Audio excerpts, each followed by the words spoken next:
Anytime? Yes? Some of you I'm starting to recognize now. But some of the things I'm going to talk about, I talked about in a couple of the earlier sessions, so I may be repeating myself a little bit. I hope that's fine. Oh, I forgot. Do this. Ich bin glücklich. Oh, darn it. Ich bin glücklich, zu sein. I'm sorry. I practiced it in my kitchen last week while I was cooking dinner, and my husband started to say it to me, and he said it better than I did. He's home now. I'm just absolutely so happy to be here. It's so much fun for me to visit readers in other countries, and one of the things that I've discovered is that readers are pretty much the same everywhere. We love a good love story, and we like reading about female friendships. We like reading about community, and we like strong heroes. You like to laugh, but you also can like to cry a little bit. So these are all the kinds of things that I think romance gives you. I'm going to talk a little bit, I think first I'm going to talk a little bit about how I started writing. And then I'll do a little bit of a reading. When my sons were young, we had a 2-year-old and a 6-year-old. I was living in New Jersey on the East Coast then, not in Chicago. And my best friend Claire and I were big readers. We read lots of books. We were reading everything. We were reading literary novels. We were reading bestsellers. And around this time, in the late 70s, was when the historical romance novel became very big in the United States. These were the books of Kathleen Woodiwiss, Rosemary Rogers, Joanna Lindsay. Some of these authors may be familiar to you, some of them may not be. So as I started, we started reading these books, and we were really, really enjoying them. And then one day I was making dinner, and I heard this banging on the screen door. And I went to the door. It was my friend Claire, and she was waving a book, and she said, "We can do better than this. This is the worst book I ever read." Now, that's probably not the best thing to say about why you would start writing, but if I could not have been motivated to write by reading a wonderful book, because I would have been too intimidated by it. So I said, well, that's silly. We're not going to write a book. And that night, I remember I was in the kitchen and I was unloading the dishwasher. And I picked up the phone and I said, Claire, I know we're not going to write a book, but if we were, these are the things that I like in a book. And this was, at that point, we'd been reading historical romance. So that's what we had in mind. And I said, I love it when the girl disguises herself as a boy. And it just, I love that one. And we talked about the things we liked, and then for the next couple of weeks, usually we took a bike ride after dinner, because my baby at that time, my 2-year-old Zach, did not like to go to sleep, did not like to take naps. So I would put him in the car, the little bike seat behind me, and we'd ride, and pretty soon I'd feel that little head fall asleep against my back, and we started talking about this book. Well, one day, we sat down in my living room, and we decided we were going to start writing it. So we had our yellow pad, and we sat. We were there for 2 hours. We wrote 4 sentences. We had no idea how to write a book together. So over the course of the next few weeks, we pretty much worked it out. I would write a rough draft of a scene, and I would give it to her, and sometimes she would just polish it up. Sometimes she would redo the whole thing. And it kept going like this. We would get together in the kitchen, we'd talk about the next scene we were going to write, and we'd sort of do the dialogue and take notes on it, and then she would go and write a rough draft, and then I would polish it up from there. Well, this went on until, for a long time, we had maybe 130 or 140 pages of this book written. And we ran into one, this is a complicated story. My friend Claire had a friend. The friend had a cousin. The cousin's husband was in the hospital. The friend was an editor at a publishing company. So Claire's friend went to the hospital to see the guy who's in the hospital bed, and they're all standing around this poor man, and they're talking, and the friend says, I have these friends who are writing a book. He said this to the editors. Editors hear this all the time. They don't care. But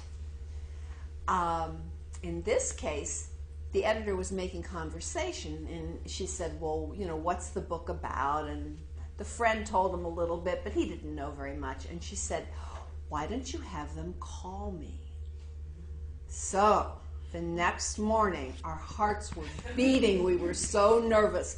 We got on the phone, and we called her. We told her what the book was about, and she said, send me what you have. And we said, well, the book's not done yet. And she said, just send me a synopsis, a summary of the story. We said, oh, we'll do that. We hung up. We didn't have a synopsis. We didn't know what was going to happen in the next chapter, let alone at the end of the book. So we worked it out, and this was before computer. We went to our typewriters, and we typed up all of this information, and we sent it off to her. 3 weeks went by. The phone rang. She said, this is Sandra Chorin calling from Dell Publishing. We read your book, we like your book, and we're going to make you an offer.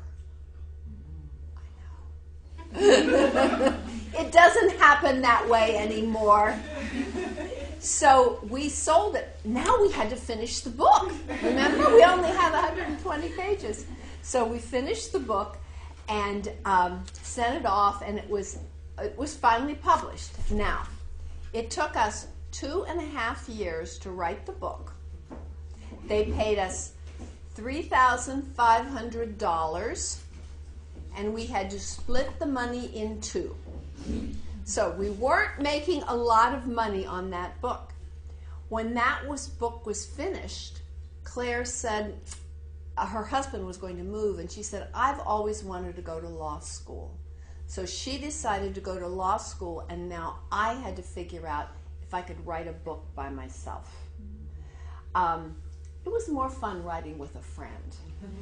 I went on and I wrote another historical romance. The first book, the one we wrote together, was called, in English it was The Copeland Bride. It's not published anymore.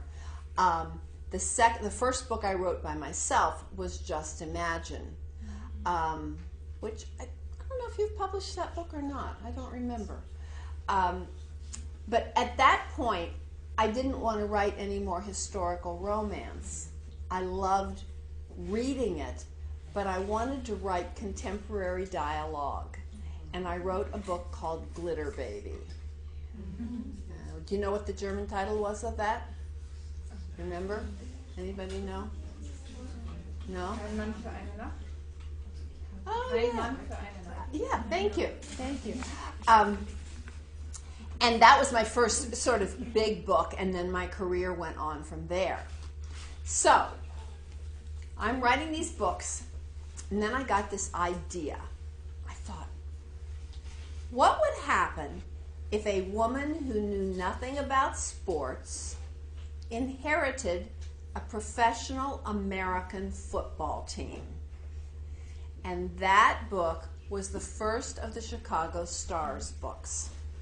That's the one with Phoebe and Dan and the poodle who pees on the casket.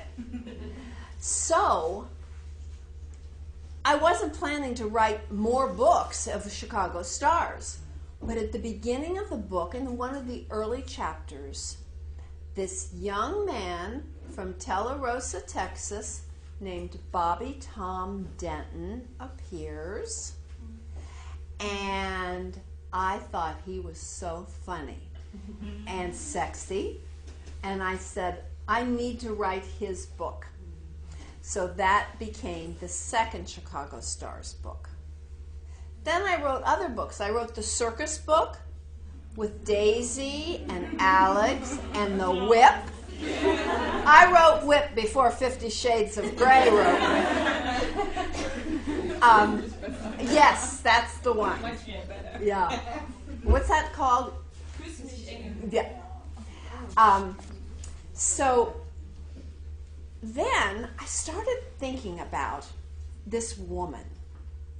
And I thought, what if there was this woman who was born really, really smart. She was a genius.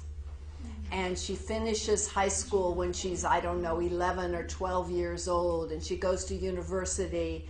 And she finishes university when she's 17. And then she gets more degrees. And she's a physicist. But she was so isolated during her childhood that she felt like she didn't have friends. She felt like she didn't fit, right? And I thought, what if she's now 30 years old? There's no man in her life. She wants to have a baby, but she does not want that baby to be as brilliant as she is. So she has to find somebody stupid to be the father of that baby.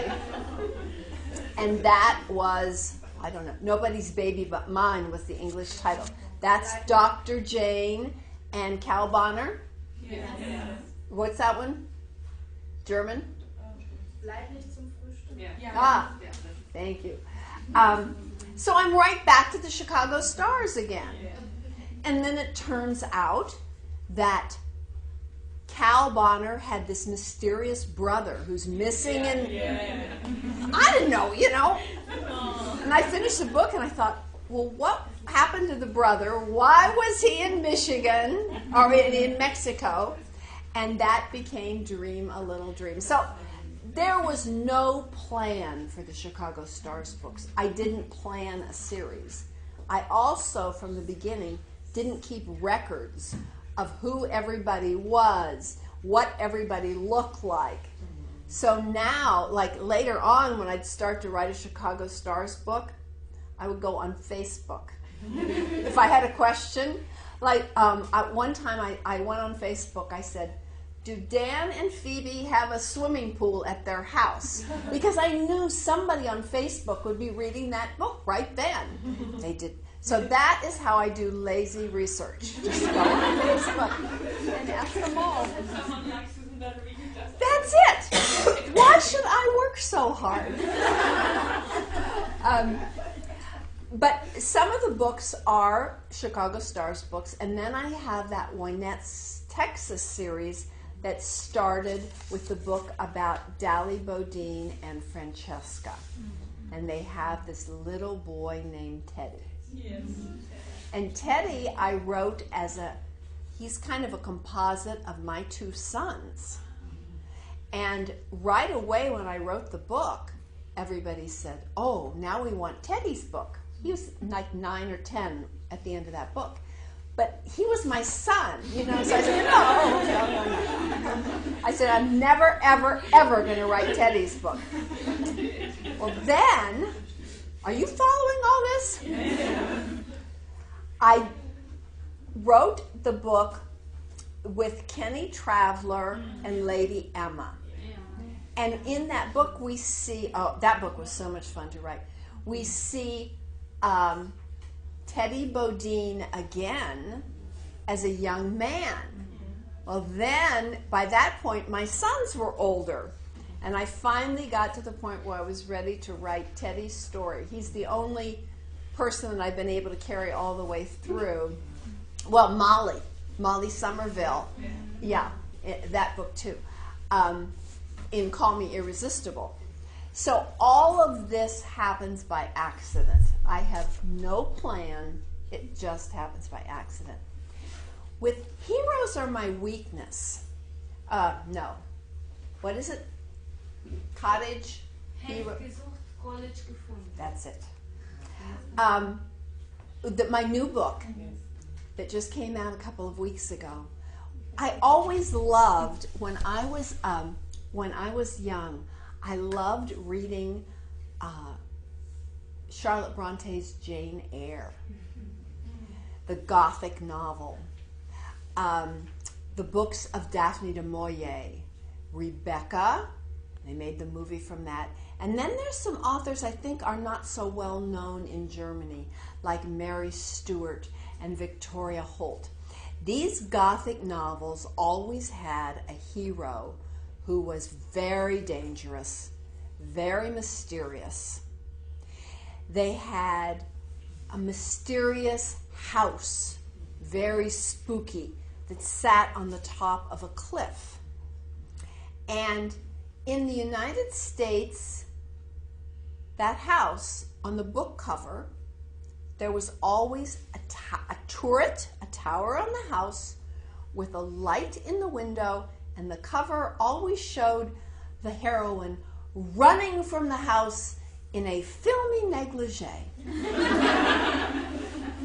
So from the beginning, I thought, oh, I want to do that. And that led me to writing my sort of tribute, my homage to the Gothic novel, which is the Heroes book. In this book, Annie Hewitt is a ventriloquist, puppets, and she does puppet shows for children. Puppet shows that are that teach lessons about being a good friend, about not using drugs, about not being a bully. But she's gotten to the point where she has no work, she has no money, and Annie is forced to go back to this deserted island off the coast of Maine, which is in the northeastern United States, in the middle of winter. Annie hasn't been back to this island since she was a teenager and had a horrible, very traumatic summer there. So Annie goes back in the middle of a snowstorm. What she doesn't know is the boy who almost killed her that summer has also come back. But he's not a boy any longer, he's a man. I'm going to read a little scene from this. Let me see where exactly in the book this is. Oh, Annie has gone into his house. This is Harp House, this mysterious, ugly, dark house that sits on the top of a cliff. She's gone in there, and she walks in, and it's like the 20th century, 21st century has never happened. The house looks like it's come out of the 18th or 19th century, which is very, very odd. And she looks up, she goes into the hallway and she looks up, and Theo Harp, the grown-up version of the boy who almost tried to kill her, is walking down the steps. But instead of wearing jeans and a t-shirt, he has on a cravat, a waistcoat, he has on riding pants and boots, and he's carrying a dueling pistol. What's this about? So that's where we have this scene. An icy finger slithered down Annie's spine. She briefly considered the possibility that her fever had come back, or her imagination had finally shoved her over the cliff of reality. But he wasn't a hallucination. He was all too real. Only slowly did she tear her gaze away from the pistol, the boots, and the waistcoat to see the man himself. In the dim gray light, His hair was raven black, his eyes a pale imperial blue, his face chiseled and unsmiling. Everything about him the embodiment of 19th century haughtiness. She wanted to curtsy. He came to the bottom of the stairs, and that was when she saw it. The pale white scar at the corner of his eyebrow. The scar she had given him. Theo Harp. 18 years had passed since she'd last seen him. 18 years of trying to bury the memories of that ugly summer. Harp's wintry, masculine beauty was a perfect match in these Gothic surroundings. He was tall, lean, and elegantly dissolute. His white cravat emphasized the dark complexion he'd inherited from his Andalusian mother, and his teenage scrawniness was a distant memory. But his air of trust fund entitlement hadn't changed. He regarded her coldly. "What do you want?" She'd given her name. He knew exactly who she was, but he acted as though a stranger had stepped into the house. "I'm looking for Will Shaw," she said, hating the slight tremor in her voice. He stepped down onto the marble floor, which was inset with black diamond-shaped onyx. "Shaw doesn't work here any longer." "Well, then who's taking care of the cottage?" "You'd have to ask my father that." As if all Annie had to do was dial up Elliot Harp, a man who spent winters in the south of France with his third wife. Annie curled her toes inside her boots, ordering herself to stand her ground. "Do you know where I can find Shaw?" His shoulder barely rose, too bored to waste energy on a real shrug. "No idea." The ring of a very modern cell phone intruded. Unnoticed by her, he'd been cradling a sleek black smartphone in his opposite hand, the one not caressing the dueling pistol. As he glanced at the display, she realized he was the one she'd seen last night galloping across the road with no regard for the beautiful animal he'd been riding. But then Theo Harp had a dark history when it came to the welfare of other living creatures, animal or human. Her nausea was back. She watched a spider creep across the dirty marble floor. He silenced his cell phone. Through the open door behind him, the one that led to the library, she glimpsed Elliot Harp's big mahogany desk. It looked unused. No coffee mugs, yellow pads, or reference books. If Theo Harp was working on his next book, he wasn't doing it here. "I heard about your mother," he said. Not, "I was sorry to hear about your mother," but then he'd seen how Mariah had treated Annie.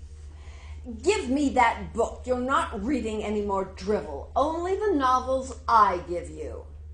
Annie had hated every one of those novels. Others might fall in love with Herman Melville, Proust, Joyce, and Tolstoy, but Annie wanted books that depicted courageous heroines who stood their ground instead of throwing themselves under the train. Theo Harp ran his thumb along the edge of the phone, the dueling pistol still dangling from his other hand, as he studied her improvised bag lady attire, the red cape, the old headscarf, her worn brown suede boots. She'd fallen into a nightmare.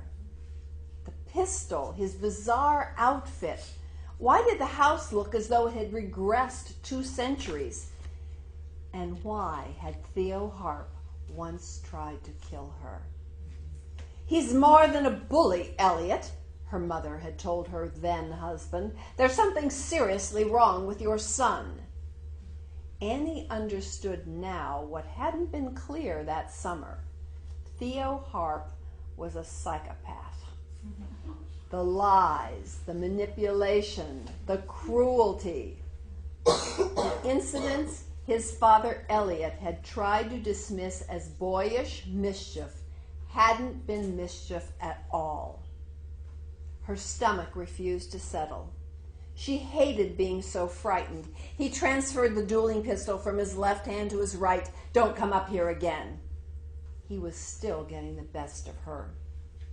From nowhere, a ghostly moan crept into the hallway. She whipped around to find its source. "What's that?"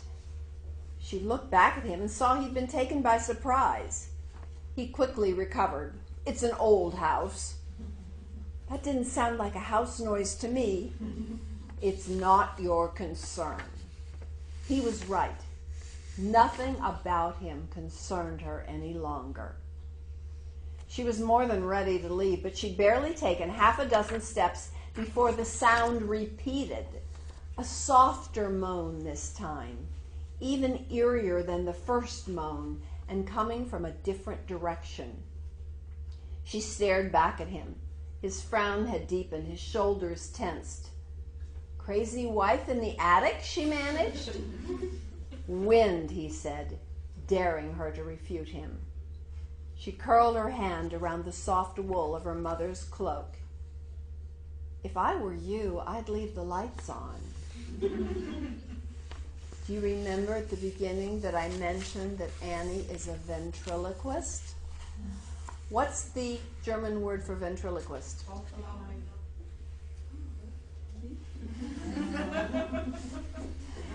There's lots of fun in this book.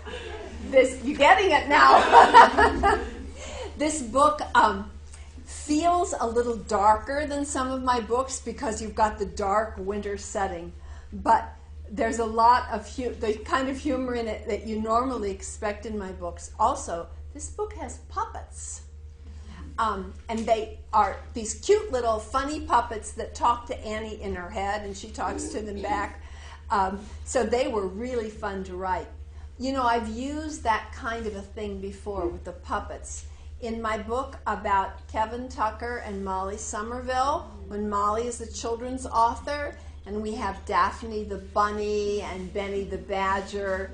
It's something I like to do where you have these little fanciful creatures that reflect the main story and also reflect the heroine's ideas. So anyway, that's Heroes Are My Weakness. I'm getting ready now. I'm working on the next book, which is another Chicago Stars book. I told you that I wasn't going to write any more of them. I think I have said that 3 different times. No more Chicago Stars books. But I really felt at the time that I could not bring anything fresh to those books. Anything fresh to the character of the football player. But I got this idea for the new book, and I'm not going to tell you too much about it now because it's still kind of a mess, actually, like all of my books are when they're only about halfway done.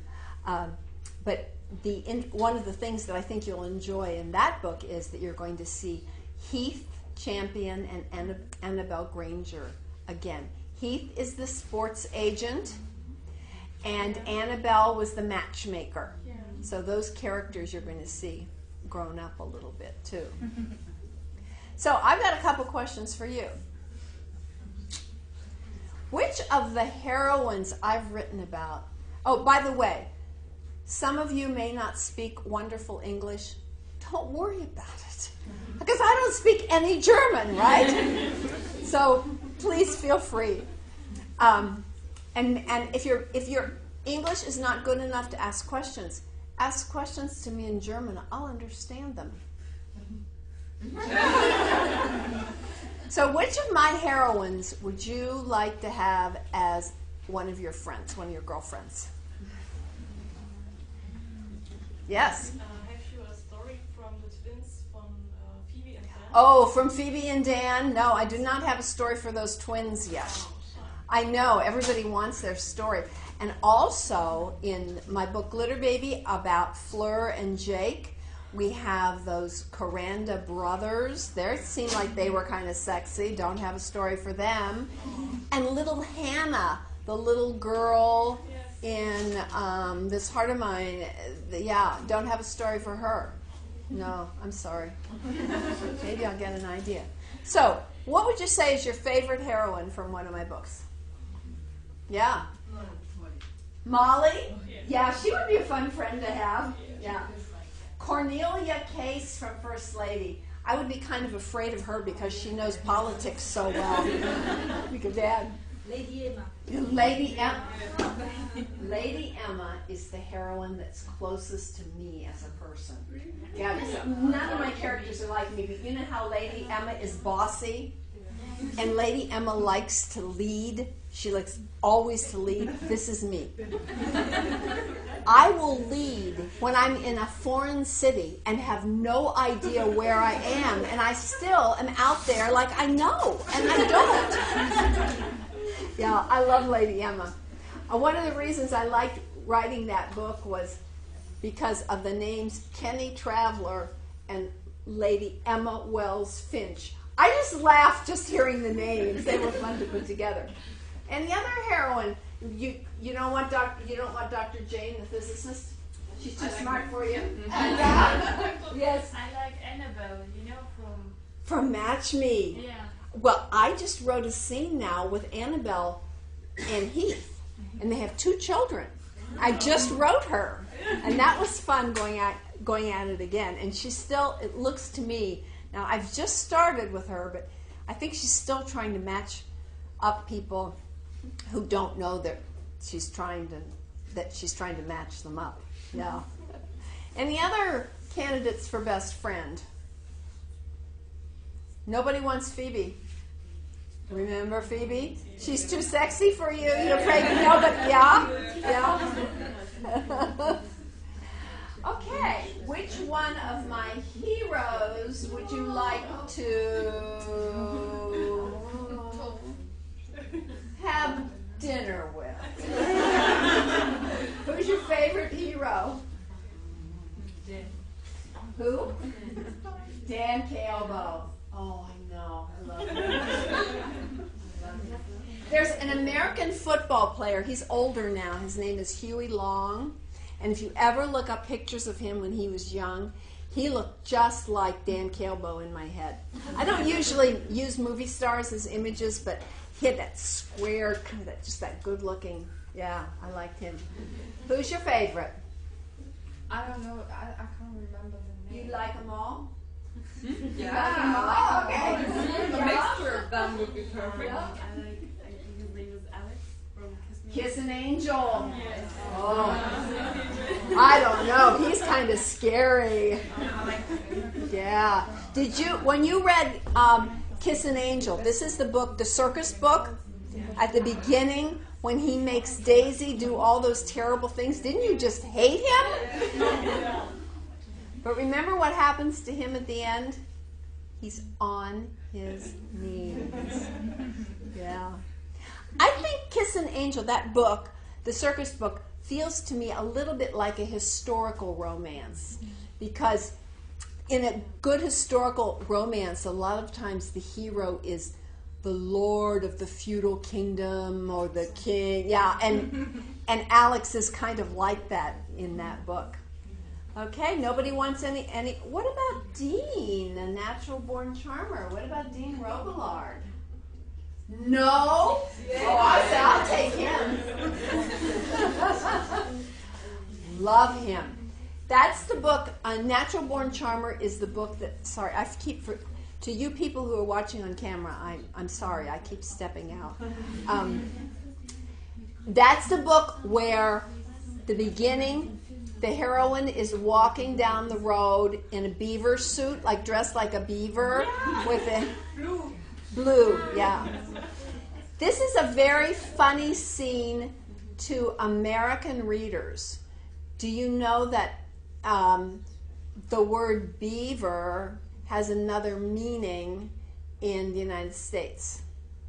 So this is something that wouldn't come across as translation, but it made it funnier for them.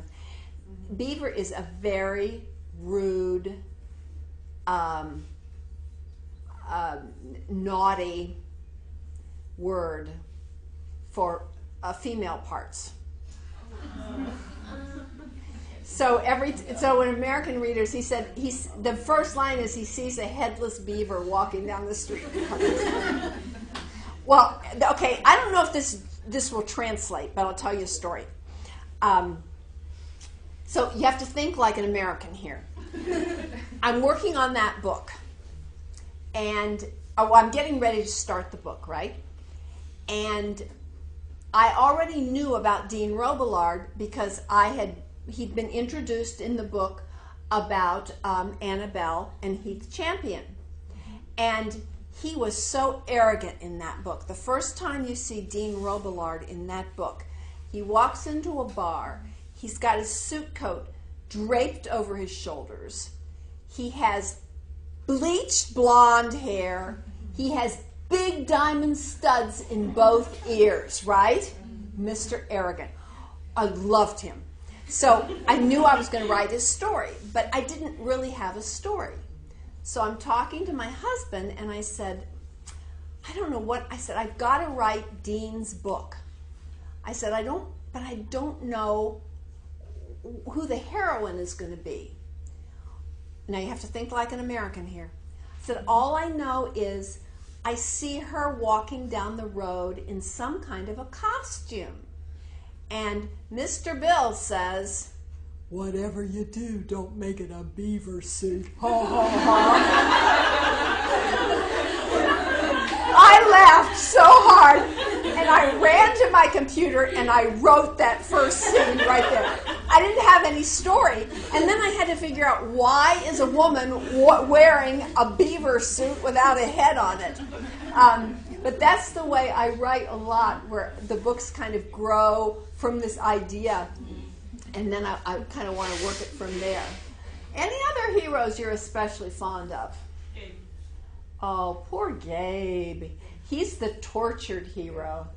That scene where Rachel goes, this is the book about Rachel and Gabe is Cal Bonner's brother, where she has nothing, and she's trying to take care of that little boy, and she meets him in the drive-in. Oh my gosh. That scene got to me when I wrote it. That was hard.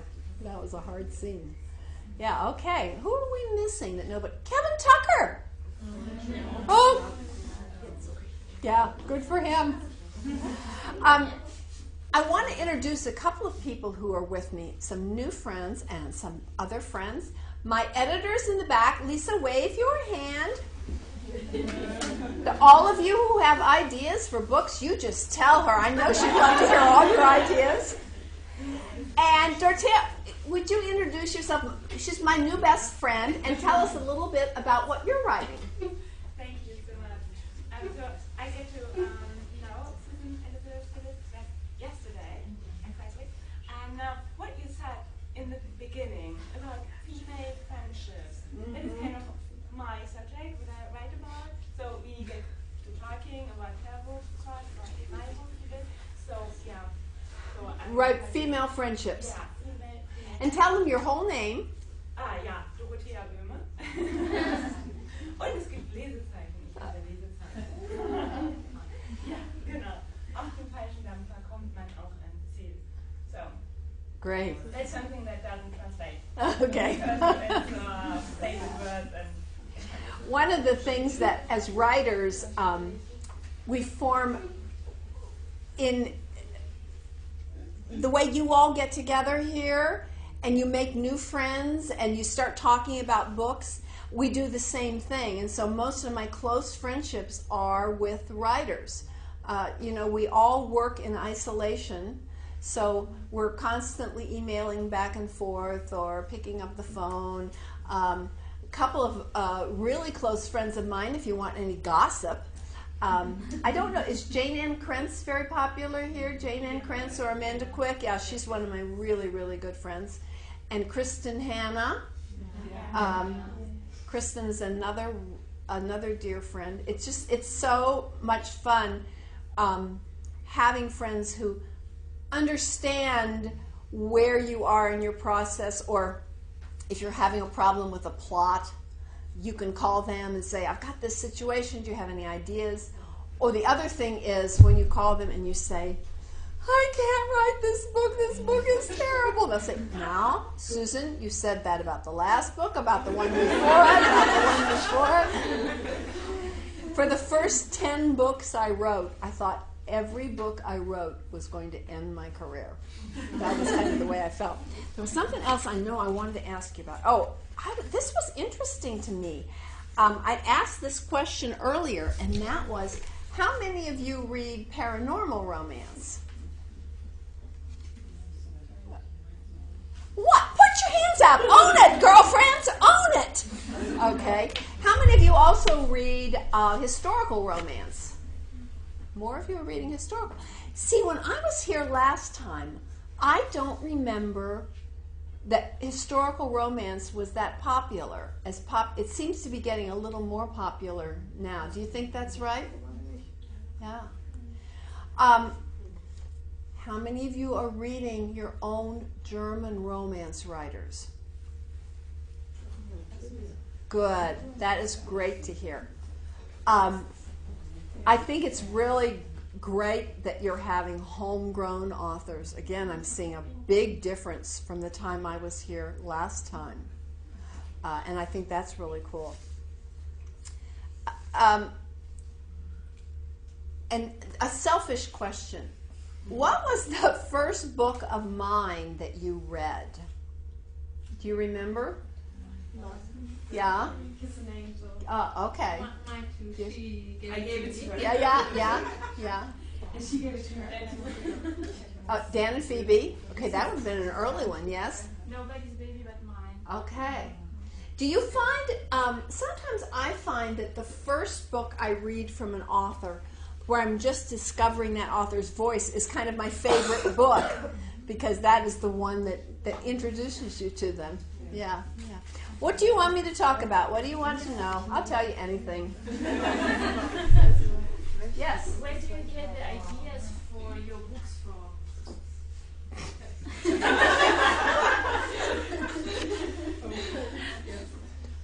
I sit and I don't know. We always laugh. Almost every author laughs when they get that question, because it's a very natural question. And we don't know where we get our ideas. Every book is different. Sometimes you just get this little thing. With Heroes, I knew those Gothic romances were so important to me, and I'd known for a long time I wanted to do something with it. But I never know, when I start a book, I don't know what it's about. Mm-hmm. Sometimes I will have just a basic idea of like who the hero and heroine is, but I never have a story. And there are two different kinds of writers. Some writers outline everything ahead of time, and once they start writing, they'll change from their outline, but they do have an outline to work with. And then others don't have much of an idea, and they discover the story as they write. In the States, we call them pantsters. In other words, you write by the seat of your pants, as opposed to being an outline. And neither way, being able to work from an outline is definitely a more efficient way to write. But it seems to be about 50% of writers write that way, and 50% discover the story as they go in. The problem is, here's the way I write a book. Like, I get an idea, and I write this first scene. And then I stop, and I kind of write the second scene. But now the first scene isn't good anymore because I changed everything. So I go back and I rewrite the first scene, do the second scene, write the third scene, but now the first and the second scene don't work anymore, so I go back and I rewrite that. You see why it takes me so long? Because the story is developing. And I do find that I have to be with a book almost 9 months before I understand who the characters are. And I think that's interesting that it would be 9 months. Yeah. What else do you want to know? Yes? I would like to know if you would really like to see a book of yours as a film. Oh, good question. About that. The books feel like they could be movies, don't Yeah. they? They could. I've had a lot of people talk to me from Hollywood. I've had some offers. I turned them all down. Why? Think about. If you see it, it's not like you have it in your head. They won't. We would take one of my books, like Kiss an Angel. They would put the wrong actors in it. They would take out half the story, and you would be so upset. It's like and it just would break my heart to see one of my books just tortured like that. You know, these goofy actors like Seth Rogen and people like that. They would put one of those actors who aren't even sexy as my hero, wouldn't they? They'd have this beautiful woman as the heroine and one of these goofy, ugly guys who's funny as the hero, and we would hate it so much. Film and books are so different. I haven't seen any of the Outlander series, but from what I understand, they're doing a great job with that.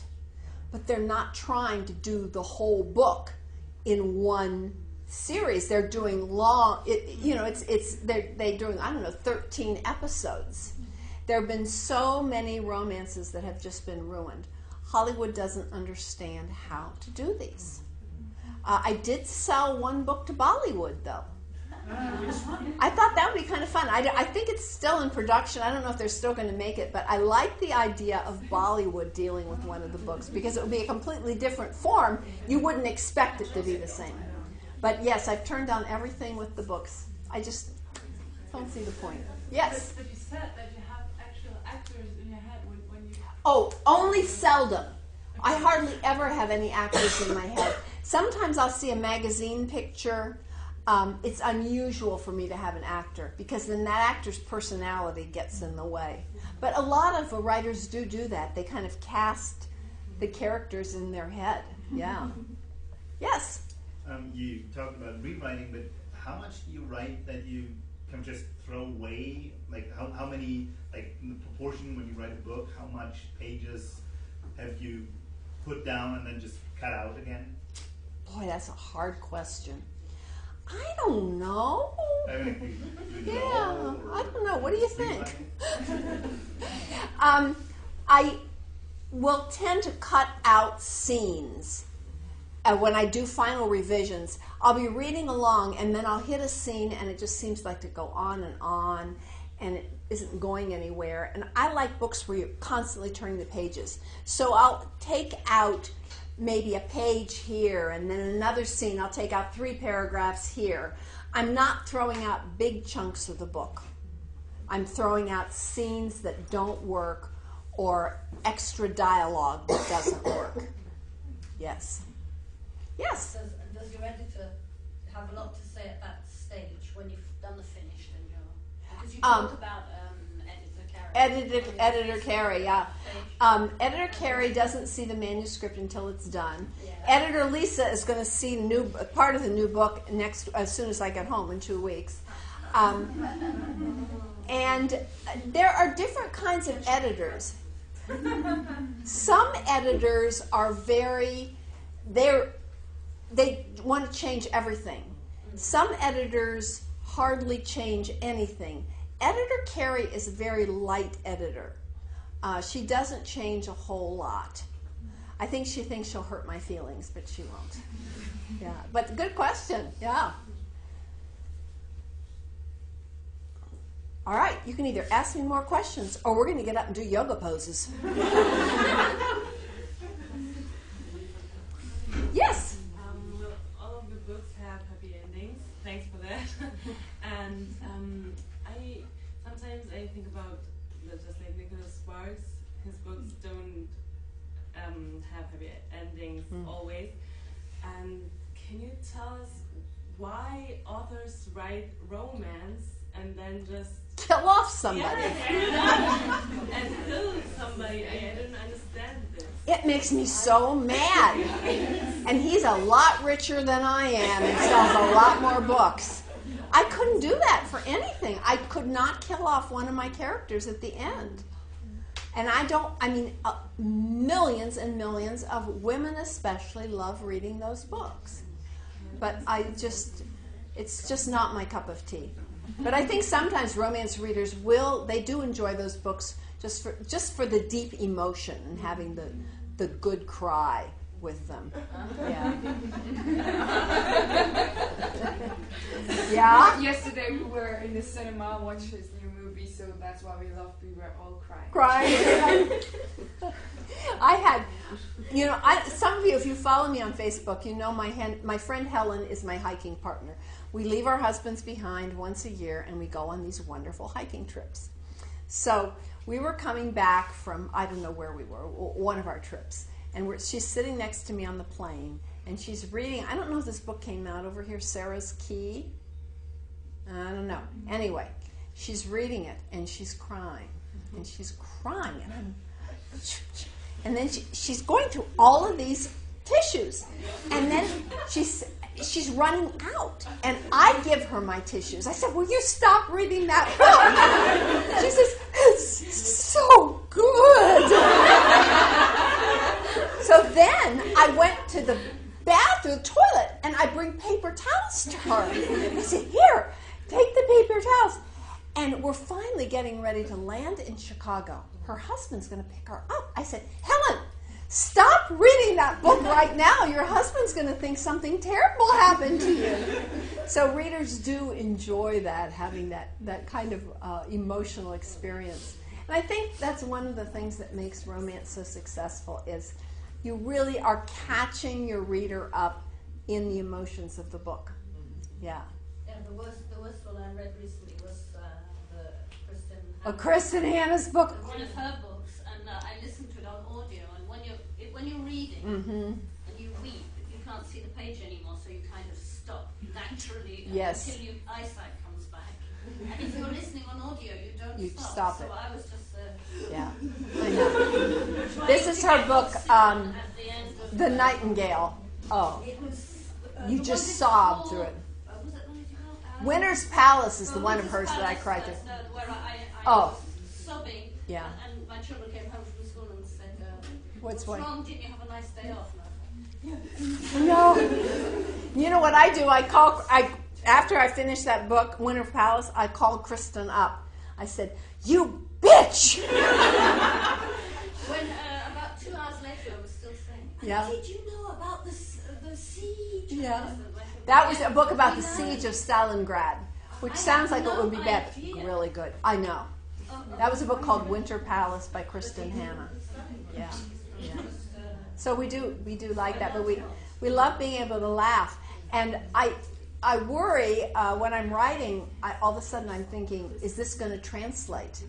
How I think about you and whether I've written something, I think, how will this ever translate, that kind of humor translate? But I think I must have a very good translator because it seems to work. And I'm happy about that. Anything else you want to know? All righty. Thank you all for coming. Thank you.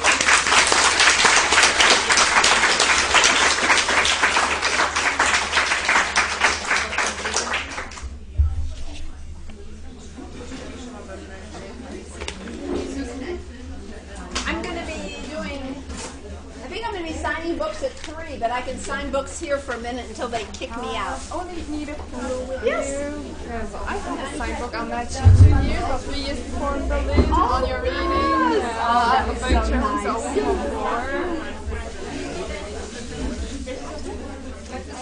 Thank you so much.